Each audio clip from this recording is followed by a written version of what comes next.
हमारा इस चुनाव का हमारे उम्मीदवार के लिए संगठन का ये घोषणा पत्र है। अब मैं आपसे 2-4 बातें मैं शेयर करना चाहूँगा। हम लोगों ने राष्ट्रीय मानव विकास दल क्यों बनाना पड़ा? आज इसकी नेसेसिटी क्या होगी? प्रदेश के अंदर अनेक राजनीतिक पार्टियां काम कर रही है। केजरीवाल जी भी बाजार में आए हुए हैं, जो 5वीं क्लास से अंबेडकर की जीवन को पाठ्यक्रम के तौर पे यूज़ करना चाहते हैं। मगर एक बात कहते हुए मुझे कोई गुरेज नहीं होता, ये वही केजरीवाल है। जब एम्स के अंदर शेड्यूल्ड कास्ट और बैकवर्ड क्लास के बच्चों के आरक्षण के लिए इन्होंने अनशन किया था कि इस आरक्षण व्यवस्था को ख़त्म कर दिया जाना चाहिए। आज मेरे समाज के लोगों की ताकत से हम ये बता देना चाहते हैं कि जो लोग हमें समेटना चाहते हैं, आज उन ताकतों को समेटने का समय आ गया। उन ताकतों को समेट के घर भेजने का कार्य ये संगठन अवश्य करेगा। देखिए शर्मा जी, बड़े सिंपल तरीके से मैं आपको बता देना चाहता हूँ। सुप्रीम कोर्ट की हिदायतों के अनुसार किसी भी विधानसभा के 15% सदस्यों को ही मंत्रिमंडल में शरीक किया जाता है। हरियाणा के 90 विधायक है, 90 का 15% 13.5 बनता है। हरियाणा सरकार 14 लोगों को मंत्री बनाती है, जिसमें मुख्यमंत्री शरीक होता है। यदि मैं शेड्यूल्ड कास्ट आरक्षण की बात करूं, 20% हमारा आरक्षण के अंदर 2.8 मंत्री बनते हैं, जो 3 बनने चाहिए मगर बनाए 2 जाते हैं। यही बात हमारे पिछड़ा वर्ग के साथ भी है। यदि मैं 27% आरक्षण की बात करूं तो 14 मंत्रियों के अंदर 3.75 मंत्री बनते हैं, जो 4 बनने चाहिए। और आज इस मनोहर लाल सरकार ने बैकवर्ड क्लास का केवल 1 मंत्री बनाया हुआ है। मंत्रालय कितने दिए हुए हैं? 2। शेड्यूल्ड कास्ट के 2 मंत्रियों को कितने मंत्रालय दिए हुए हैं? 3। टोटल मंत्रालय 70 बनते हैं। यदि मैं आरक्षण की पॉलिसी पर बात करूं, यदि शेड्यूल्ड कास्ट की बात करूं तो 20% में हमारे 14 मंत्रालय है। मैं इस ईमानदार मुख्यमंत्री से पूछना चाहता हूं कि आपने 3 मंत्रालय दे दिए, 13 मंत्रालय हमारे कहाँ पर है? यदि मैं 27% बैकवर्ड क्लास के आरक्षण की बात करूं, 19 मंत्रालय हमारे आते हैं। आपने 2 मंत्रालय दे रखे हैं, 17 मंत्रालय कहाँ पर है हमारे? हरियाणा के अंदर 35 यूनिवर्सिटीज़ काम कर रही है। यदि मैं 47% आरक्षण की बात करूं, हमारे 17 वीसी बनते हैं, 17 वाइस चांसलर बनते हैं। मनोहर लाल जी, आप सेल ही बनाते रहोगे या हमारे लोगों से मंदिर बनवाते रहोगे? अधिकार भी दे दो इनको, 17 वीसी भी दे दो हमारे। जो लोकतंत्र की असली ताकत है, ये सारी की सारी सरकारें, चाहे वो कांग्रेस पार्टी की सरकार रही हो, चाहे भारतीय जनता पार्टी की सरकार रही हो, चाहे इंडियन नेशनल लोकदल की सरकार रही हो, चाहे दुष्यंत चौटाला की सरकार में भागीदारी रही हो, ये समाज पूरी तरह से हाशिए पे रखा गया है। डायलॉग याद आ रहा है कि ये कोयले की खाने मालिकों के लिए सोना उगलती है, मगर हम मजदूरों के हिस्से में केवल राख आती है।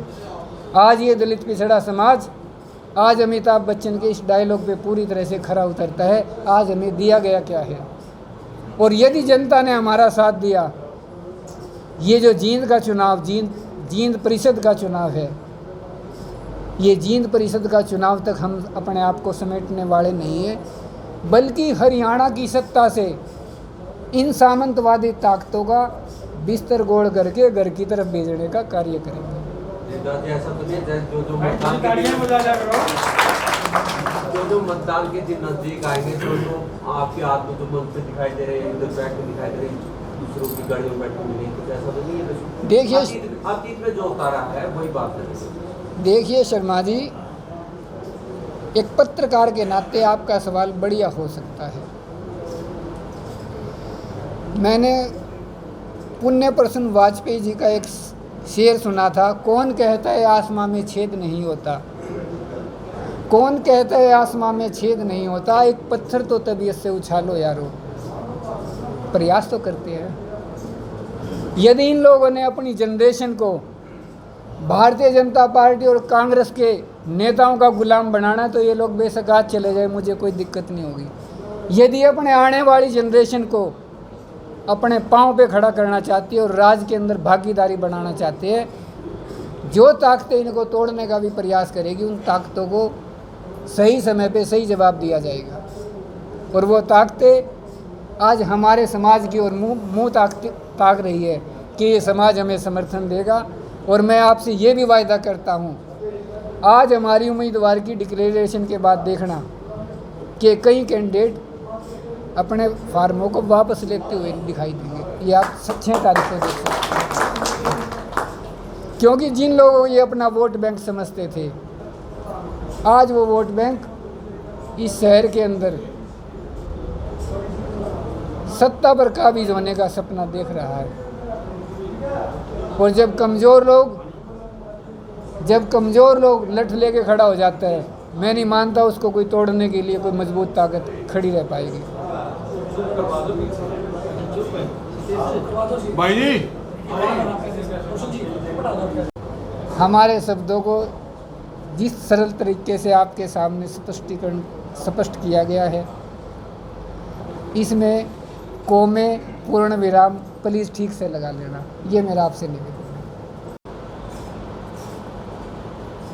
शहर के अंदर शेड्यूल्ड कास्ट और बैकवर्ड क्लास की जिन जातियों के पास आज तक भी हमारी काबिल सरकारों ने धर्मशाला बनाने के लिए जगह नहीं मिली हुई है, यदि हमारा चेयरमैन चुनाव जीत जाता है, हम उन सभी छोटी छोटी जातियों को न केवल धर्मशाला बनाने के लिए ज़मीन का आवंटन करेंगे, बल्कि उसके लिए धन मुहैया कराने का भी काम करेंगे।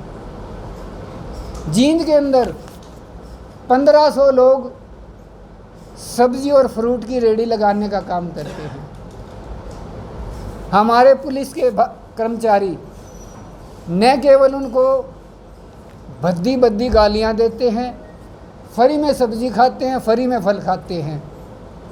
हम इन 1500 लोगों के लिए जींद के अंदर रेडी मार्केट बनाने का कार्य करेंगे, क्योंकि हम नहीं चाहते किसी मजदूर पे कोई पुलिस का अधिकारी बल प्रयोग करे और उसका सामान फ्री में खाए। ये हमारे लोकतंत्र की मर्यादा में ये नहीं आता।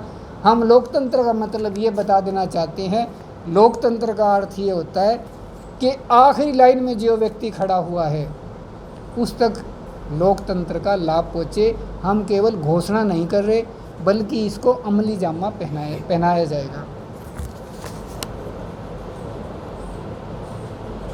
जींद के अंदर 4000 ऑटो चलते हैं। आए दिन सड़कों पर प्रशासन और ऑटो चालकों में टकराव बना रहता है। प्रशासन के लोगों ने नीली पीली लाइनें भी लगाई है कि ऑटो इसमें चलेंगे, मगर इन ऑटो वाले हमारे गरीब भाइयों को इस शहर में खड़ा होने के लिए कोई जगह नहीं है।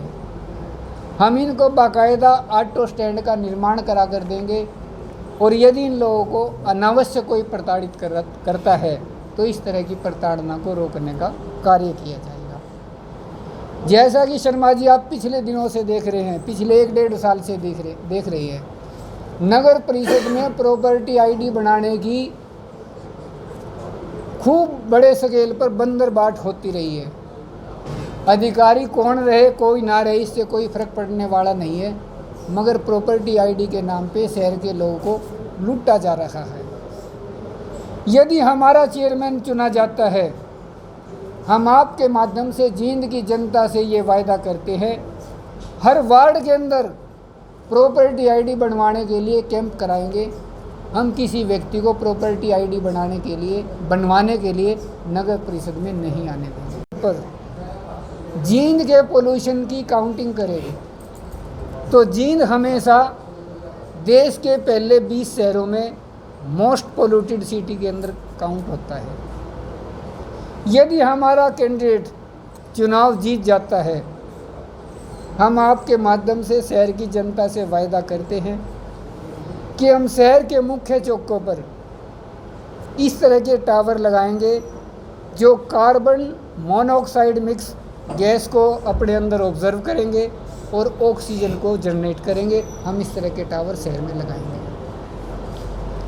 जैसा कि आपको पता है कि जो लोग इस मंच पर बैठे हुए हैं, ये जींद की 63% आबादी का प्रतिनिधित्व करते हैं। जींद नगर परिषद की शॉपिंग कम्प्लेक्स बनकर तैयार हो चुका है और वो अपने चेयरमैन का इंतजार कर रही है। यदि हमारा चेयरमैन चुना गया तो ये नगर परिषद की दुकानें 60% शेड्यूल्ड कास्ट और बैकवर्ड क्लास के लोगों को आवंटित की जाएगी और 40% अन्य श्रेणियों में इसको आवंटन किया जाएगा। जैसा कि आप देख रहे हैं, पिछले कई सालों से जींद के अंदर सड़कों को तोड़कर पीवीसी पेवर से बनाया जा रहा है। पीवीसी पेवर को जो बनाने वाले इंजीनियर है, शायद उनको खुद नहीं पता कि जब 45 डिग्री टेम्परेचर की धूप पेवर से टकराती है तो रिफ्रैक्ट होकर वापस दीवारों से टकराती है या दूसरी जगह से टकराती है, जिससे शहर का टेम्परेचर 2 से 3 डिग्री बढ़ा रहता है। मैं सभी पत्रकार बंधुओं से ये भी बताना चाहूँगा कि जींद के अंदर ही नहीं बल्कि सारे देश के अंदर प्लास्टिक एक समस्या बना हुआ है। हम प्लास्टिक जनित थैलियाँ, प्लास्टिक जनित मटेरियल, उनकी कतरन बनाकर उसमें दूसरा मटेरियल लगाकर शहर की सभी सड़कों पर, चाहे वो बिचुमन की है या सीमेंट के पेवर लगे हैं, इन सब के ऊपर हम 15 mm की लेयर बनाएंगे। और जब लेयर इन सड़कों के ऊपर लग जाएगी तो ये बात मुझे कहते हुए बड़े दावे के साथ मैं कह सकता हूँ कि हीट का रिफ्रैक्शन ख़त्म हो जाएगा। यदि भविष्य में हम लोगों को ब्लॉक भी इस्तेमाल करना पड़ा, हम कंक्रीट का ब्लॉक इस्तेमाल। राष्ट्रीय मानव विकास दल ने पिछले कई महीनों के प्रयास के बाद आज श्रीमती राजबाला जांगड़ा, पत्नी श्री जोगिंदर सिंह जांगड़ा, वार्ड नंबर 10, इनको हम लोग अपने संगठन का उम्मीदवार घोषित करते हैं।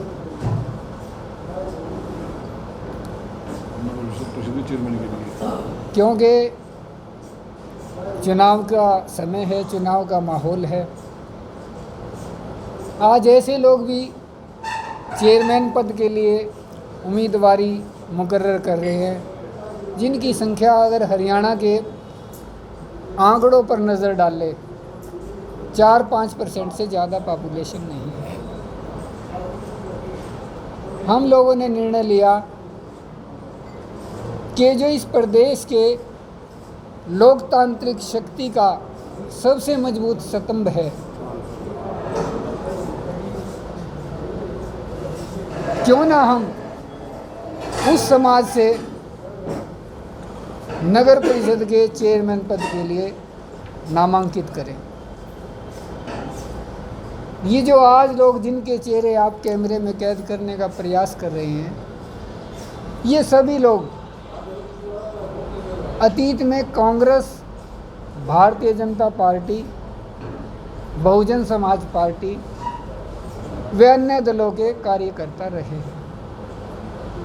जब सभी राजनीतिक दलों द्वारा हमारे हितों को नकार दिया गया, हित देने की बजाय केवल हम लोगों को, हमारे समाज को एक वोट डालने की मशीन के तौर पर इस्तेमाल किया गया, तब हम लोगों ने मजबूर होकर